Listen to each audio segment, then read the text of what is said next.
Welcome back to the channel, VargasReefers. This is the explosive continuation of Are Neighbors Good or Bad for Your Acropora? In our last episode, we touched on defining Acropora, what Acropora is best known for, why Acropora was once considered impossible to keep, why Acropora placement and neighbors matter so much for Acropora care, and who are Acropora's ideal neighbors. And lastly, scientific documentation on Acropora relationship with bacteria and allelopathy. In this episode, we finally reveal the villains in our SPS aquascape and how to handle them. Get ready for some surprises right after this. You have to love reefing. Before we look into our villains hiding in secret, let's review bacteria for a minute. I feel that this is a very important topic that demands attention. We did touch base on bacteria briefly. However, I would like to summarize and elaborate, something we did not do in part 1. A paper written in the Journal of Experimental Marine Biology and Ecology titled Coral Mucus Effects on Bacterial Growth, Respiration, and Grazing Mortality in Reef Systems found that corals release mucus into the surrounding seawater, providing an important organic and nutrient source for bacteria in a coral reef system. Here we examined the production and grazing mortality of bacteria using a dilution method and the respiration of bacteria by directly measuring oxygen consumption in Acropora mucus supplemented water. These results suggest that coral mucus benefits both bacterial growth and respiration. Another paper written in ISME Journal, Multidisciplinary Journal of Microbial Ecology, titled Discovery and Quantification of Anaerobic Nitrogen Metabolisms Among Oxygenated Tropical Caribbean Stony Corals. This paper was not touched on in part 1, found that coral reef health depends on the intricate relationship among the coral animals, photosynthetic algae, and the complex microbiome community. The halobiont can impact the nutrient balance of their hosts. Genomes of bacterial cultures isolated from multiple coral species confirm that microorganisms with the ability to respire nitrate anaerobically to either dinitrogen gas or ammonium exist within the halobiont. This confirmation of anaerobic nitrogen metabolism by coral-associated microorganisms shed new light on corals and reef productivity. I want to emphasize that corals exist in a halobiont relationship with the bacteria that live alongside and surround them. This symbiotic relationship is often harmed when we sterilize corals upon their arrival. I'll discuss this further in a future video. It's important to be cautious about what we remove because this bacteria is essential for the coral's health. They play a vital role in the coral's defense and overall well-being. And yet another paper written in Marine Ecology titled High Inorganic Phosphate Concentration in Coral Mucus and Its Utilization by Heterotrophic Bacteria in a Malaysian Coral Reef. Inorganic nutrient contents of mucus released by Acropora corals and its utilization by heterotrophic bacteria. The dissolved inorganic phosphate concentration is 135-fold higher than the ambient seawater. Heterotrophic bacteria rapidly, within 8 hours, consume 80% of the initial concentration. Let me explain what heterotrophic bacteria is. It is a bacteria, in this case, that consumes phosphates from Acropora mucus for energy and nutrients. The term heterotrophic derives from the Greek word hetero, meaning other, and trophic, meaning nourishment. To summarize this paper, it is advantageous to have an abundance of heterotrophic bacteria. This abundance improves the removal of phosphates. How to support a strong microbiome? Avoid harsh antibiotic dips unless absolutely necessary. Don't over-sterilize your tank with UV. Balance is key. Use diverse clean rock and live sand. Limit stress events with salinity swings, nutrient crashes, or rapid temperature changes. When your Acropora microbiome is stable, it can better defend itself against allelopathic chemicals, coral pathogens, and microbiome imbalance from bad neighbors. Hey everyone, if you enjoyed the video, smash that like button, subscribe to VargasReef for more awesome content, and share this with your friends. Make sure you hit that notification bell so you never miss an episode. And hey, drop a comment below. I love hearing from you. It helps with the algorithm. Your support really helps the channel grow and gives this content to more viewers. So a huge thank you for all your support. Let's keep the good vibes going. Now, on to the villains of the reef. If there were a list of reef tank public enemies like the FBI most wanted, Hynaphora would be near the top or at the top. First on the list, Hynaphora, the silent assassin. Nicknamed the horned coral or tooth coral, Hynaphora might look like a cool branching or encrusting bright green LPS, but it's incredibly aggressive, and here's why it's dangerous. Hynaphora have in their arsenal what's called mesenterial filaments. These look like strings, and some mistaken them for sweeper tentacles.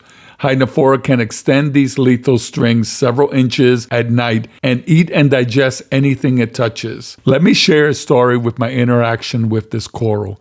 In the early days of my reef keeping journey, I was captivated by the striking beauty of Hynaphora coral.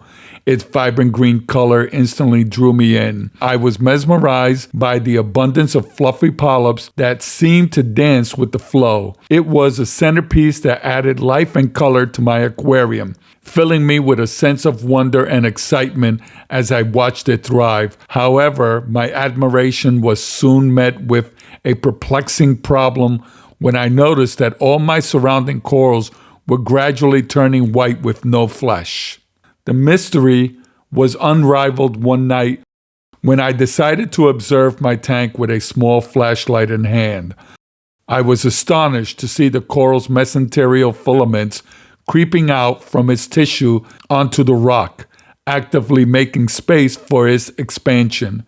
It was a startling sight, aggressive yet natural behavior that explains the die-off of my neighboring corals. Realizing the extent of its impact, I knew I had to act swiftly. I removed the entire rock to save the rest of my system and prevent further damage. That night marked a turning point in my understanding of coral behavior, teaching me the importance of vigilance and respect for the aggressive tendencies of some corals in a mixed reef environment. Let's take a look at some of this coral's features. Nematocyst power, high concentration of stinging cells that can melt Acropora tissue on contact. Fast growth, can reach neighboring frags in weeks if not monitored. Even a well-placed Hynaphora several inches away can cause serious narcosis on your prized SPS if flow patterns allow contact. Pro tip: if you must keep Hynaphora, like I will in a future project, place it on an isolated island far from your SPS zone and down current. Number 2 on the list, Galaxia coral. Looks nice, but fights dirty. Galaxia is another dangerous coral to look out for, admired for its brilliant green and gold colors and sparkling polyps. It's a crowd favorite until the lights go out. It can develop long sweeper tentacles extending up to 12 inches on mature colonies. While this coral can sting its neighbors during the day, nocturnal stinging is when this coral is at its best. Most attacks do happen at night. Galaxia is one of the worst neighbors for Acropora in a mixed reef tank. For that case, worse in any mixed reef, especially if your aquascape allows water flow to carry its nematocyst-filled polyps toward your SPS zone. Interesting behavior. During my many dives on quite a few reefs, I have never witnessed polyp extension during the day. Butterfly fish make sure of that. Number 3 on the list is Saprophyton, the chemical saboteur. Saprophyton or toadstool leather coral may not have visible sweepers, but it is an expert in chemical warfare. As referenced in scientific literature, Science Direct, titled Defense Strategies of Marine and Aquatic Organisms, states that saprophyton produces and releases toxins, a compound that acts as an antiphediment, bringing harm to its neighbors. Reduces photosynthesis in neighboring corals, particularly Acropora, giving it a competitive advantage in its surrounding real estate and claiming more of the reef environment. Important note, even carbon and protein skimming may not eliminate all of these toxins. If you're running a mixed reef with soft corals near Acroporas, activated carbon, polyfilter, and frequent water changes are strongly suggested. Number 4 on the list is Euphilia and Fimbriophilia, the graceful encroacher. Frog spawn, torch, and hammer corals are all referred to as Euphilia corals, which are beloved for their movement and color.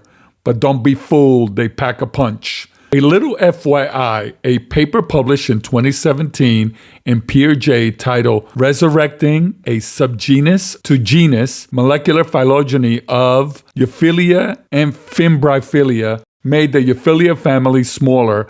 However, they are all referred to as Euphilia. As mentioned earlier, they can pack a punch with their long, powerful sweeper tentacles. They are slow growers, but do have significant expansion, can reach several inches beyond their base when fully extended. While they may not actively hunt down Acropora, accidental contact due to flow direction changes or growth over time can cause localization RTN on your Acropora colony. If you keep Euphilia, keep it well away from high-end Acropora frags and contain them in a lower zone in the tank or section them off to themselves. Number 5 on the list, Cataphilia, Lobophilia, Scolomia, Plerogyra, and Trichophilia. These corals are stationary stingers. These are fleshy LPS corals, and there are others not mentioned here. However, they are stunning and prized by collectors, but don't underestimate them. They possess short but extremely potent tentacles, can cause serious damage to Acropora frags that fall onto them. These are best kept in low flow zone, away from frag racks and Acropora pillars. Number 6 on the list, mushroom corals, stealthy warfare. Yes, even mushroom corals like Rhodactis and Discosoma can pose a threat. They can crawl over live rock and overtake coral plugs, competing for light and space aggressively. They sting corals directly through passive touch and shading, and with growth they can outcompete Acropora over time. How to spot and prevent coral warfare in your tank. Here are some warning signs that your Acropora might be under attack. Tissue loss on one side of the colony. Recession near the base where contact is occurring. Coral burns or white band. Loss of polyp extension near aggressive neighbors. To protect your Acropora, number 1, map your aquascape with aggression zones in mind. Number 2, leave extra space between LPS softies and your SPS. Number 3, use coral guards like frag racks and glue barriers. Number 4, maintain flow patterns to prevent nematocyst drift. Number 5, run activated carbon to absorb dissolved toxins.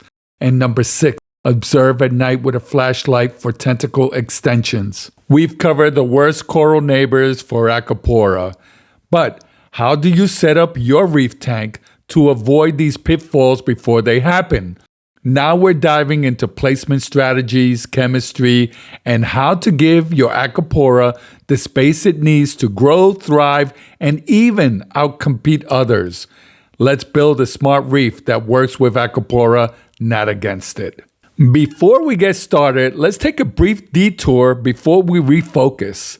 I'm excited to share with you my top 5 favorite Acropora species and the reason why they captivated me. I urge you to join me in the conversation and comment below with your favorite SPS corals. Your insights matter, and I can't wait to hear your perspectives. Number 5 on the list is Acropora valida, also known as Vargas Acropora, and let me explain why. Back in the mid-90s, Joe Aiulo asked me to get for him some Acroporas from Fiji for a new exhibit at the Brooklyn Aquarium. Today, this Acropora resides at the Long Island Aquarium. This coral's lineage dates back to the mid-90s. This photo dates back to the early 90s for this Acropora article infama. Number 4 on the list is Acropora Granulosa. This image was taken in Tubataha Reef in the Philippines. This picture does not do this coral justice. In person, this coral is mind-blowing. I'm still looking for something similar to keep. Number 3 on the list is Acropora Florida, a very unique coral. This image was taken at 90 feet in Tubataha, and this one was taken in Tubataha as well at 40 feet. I had the opportunity to keep this coral in my system, and it turned into a vibrant green with fluffy polyps, Acropora, however, a slow grower. Number 2 on the list is Acropora lucani, an extraordinary coral celebrated for its elegant lines and vibrant color, often showcasing shadows of blue, purple, and green. This stunning coral stands out in any aquarium, enhancing the overall beauty of the display with its intricate branching structure. Acropora lucani is a must-have for any reef-keeping enthusiast. And number 1 Acropora on the list is Acropora abrotanoides, often mistakenly identified as Acropora robusta. While they may share similarities, Acropora robusta is elongated, whereas Acropora abrotanoides boast a more compact and robust structure. Unfortunately, I have yet to see this stunning coral in captivity, but I can only imagine the breathtaking colors it can display. I urge everyone to look past the conventional sandalwood hue and recognize that extraordinary beauty is in the form and presence. This remarkable coral has the potential to make a profound impact in our community and truly elevate our appreciation for Acropora. Now, let's get to coral placement, giving your Acropora breathing room. Like all SPS corals, Acropora is highly sensitive to space constraints and coral aggression. Here's how to plan your aquascape for their success and avoid some pitfalls. Let's talk about ideal placement tips. Place Acropora at the top third of your aquascape for maximum light and flow. At least 3 to 6 inches of space from any LPS, softy, or known sweeper tentacles. Avoid direct line of flow from aggressive neighbors carrying toxins and or sweeper tentacles. Use isolated frag islands or acrylic sheets for new frag, especially for acclimation purposes. Secure frags properly to avoid falling onto dangerous neighbors or, even worse, falling into unreachable areas. This happens more often than you can think. To ensure neighbors don't become enemies, here are tools every Acropora keeper should use. Reef-safe epoxy and superglue, activated carbon and polyfilters, chemical filtration to absorb allelopathy toxins, GFO for phosphate control. These items prevent chemical buildup to prevent coral stress. Institute nighttime monitoring. Use a red flashlight to check for sweeper tentacles and for unforeseen dangerous hitchhikers. Imagine establishing a thriving coral real estate venture. You're the attentive landlord overseeing every detail, while Acropora stands as your esteemed and high-profile tenant, flourishing in an environment tailored to its unique needs. Visually planning to use graph paper to map your coral layout. Mark neutral, safe, and danger zones for coral placement and think vertically. Acropora prefers high par zones while LPS are happier in lower zones. By designing with intent, you're not just placing corals, you're engineering a reef ecosystem. Healthy coral neighbors start with stable chemistry.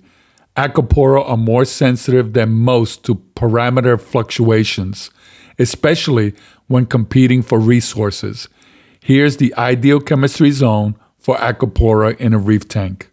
Alkalinity, known as DKH, at 8.0 through 9.5, extremely critical. Calcium at parts per million, 420 through 450, essential. Magnesium, ppm, 1300 to 1400, helps buffer alkalinity swings. However, I do keep my systems always at 1500. Nitrate, parts per million, 2 through 10. Fuel for zooxanthellae, very important. Phosphates, part per million, 0.03 through 0.07. Balance is key. Temperature in Fahrenheit, 77 through 79. Temperature in Celsius, 25 through 26. Specific gravity at 1.025 through 1.026. And salinity at 35 through 36. Consistency is king. It's also important to consider elevated CO2 levels in indoor environments, which can encourage lower pH levels, affecting Acropora calcification. Use an air line that connects to the outside, which draws air into the skimmer. However, place a filter on the line from the outside to prevent issues. CO2 scrubbers or open windows if needed. The average household holds 700 to 1200 parts per million CO2 levels, which can be dangerous for your reef aquarium. Stable water chemistry supports all acroporas and your reef's immune system, helping it resist allelopathy and microbial imbalance. Let's unlock the fascinating world of Acropora propagation and sexual reproduction, which is reshaping our reef-keeping future. For decades, researchers believed that coral spawning could only occur in the natural environment of the wild ocean. The idea that Acropora, a genus of coral known for its vibrant colors and intricate structures, can successfully reproduce within the confines of a home or public aquarium seems almost unimaginable. The delicate and complex process of coral spawning was thought to be far too delicate to replicate outside its natural habitat.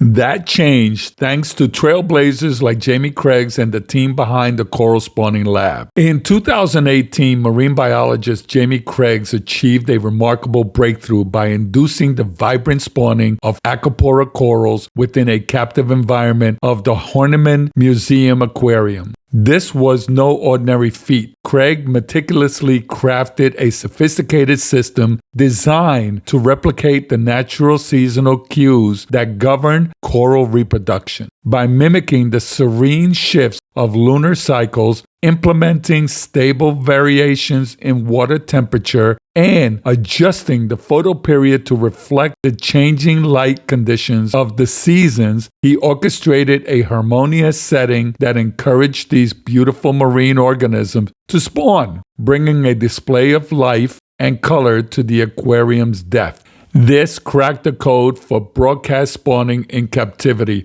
offering insights into controlled reproduction of Acropora and other SPS corals, coral sexual diversity, and cross-species breeding potential. Why is this important? It introduces genetic diversity into captive colonies, and it enables advanced hobbyists to participate in restoration-level practices. Although spawning is the future, fragging remains the primary method of coral propagation, a form of asexual reproduction in reef aquariums. Embarking on the journey of fragging Acropora, whether to create thriving frag farms or to share treasure pieces of your remarkable coral colony, requires precision and care. With each cut, you're not just shaping corals, you're nurturing life and beauty within the ocean's embrace. Best practices for fragging Acropora. Use bone cutters or a diamond-tip bandsaw to make clean cuts. Use a clean surface and space, and it's always best to use gloves.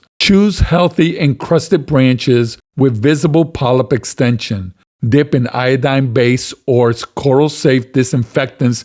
Mount with cyanoacrylate gel or 2-part epoxy to ceramic plugs or rubble.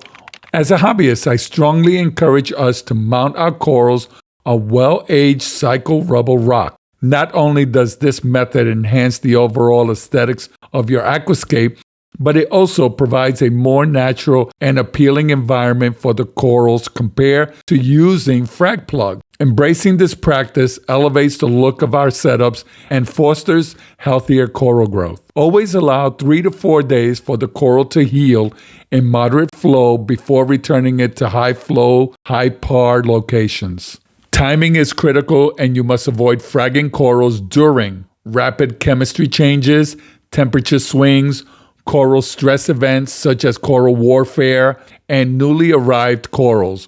Always allow new arrivals to acclimate to water chemistry and photoperiods. Frag healing tips. Run slightly elevated nutrients, nitrates from 5 to 10 parts per million, phosphates around 0.05 parts per million. Reduce flow slightly for the first 3 to 4 days. Dose amino acids to aid in tissue regeneration and encourage quicker recovery. Let's talk about grafted Acropora, the new revolution. Ali Akil and Eurocorals have developed grafted Acropora, one of the most visually stunning and genetically fascinating breakthroughs in the SPS coral world. Ali is not alone at this. Jamie Craigs is accomplishing this via coral spawning and creating incredible-looking corals. What is a grafted coral? This fascinating coral formation occurs when two genetically distant Acropora strains are artfully fused together, creating a vibrant and colorful display. As they merge into a single colony, the skeletons showcase a stunning array of hues, making it a visual feast for any observer. The intricate patterns and vivid colors harmoniously blend, highlighting the uniqueness and beauty of this underwater spectacle. These grafts create corals that exhibit enhanced resilience in some cases due to mixed genetics. Advanced hobbyists and collectors seek them as a rare gem. Grafting requires compatible Acropora species, typically from different color tones, advanced fragging techniques under a microscope, as well as high success in mounting and post-grafting healing. It is important to note here, grafted corals are still rare and delicate. Avoid placing them near aggressive corals and or high-stressed environments. We, the reefing community, are not only keeping Acropora alive, but spawning, fragging, grafting, and pushing the limits of what's possible. The question isn't if Acropora will thrive in our tanks anymore, it's how far can we take them? And that, my fellow reef enthusiasts, is the beauty of our ever-evolving passion. If you are truly passionate about creating and maintaining a breathtaking coral reef aquarium, then the Coral Reef Aquarium Volume 2 is an essential investment for you. This book is a treasure trove of practical advice, advanced techniques, enhance your reef keeping experience. Whether you aim to boost your tank's health or into sophisticated reef keeping methods, this guide equips you with the knowledge needed to take your hobby to the next level. It's a must-have for dedicated hobbyists who want to achieve a vibrant, thriving reef environment. Link in the description below. If you found this deep dive helpful, drop a like, hit that subscribe button, and comment what's your favorite Acropora, or share your most surprising coral neighbor experience. So, until next time, keep those parameters stable, flow random, light dialed in, and may your Acropora colonies grow stronger with every polyp extension. This is VargasReef, bringing modern reef methodology to your screen, one coral at a time. So, until next time. You have to love reefing.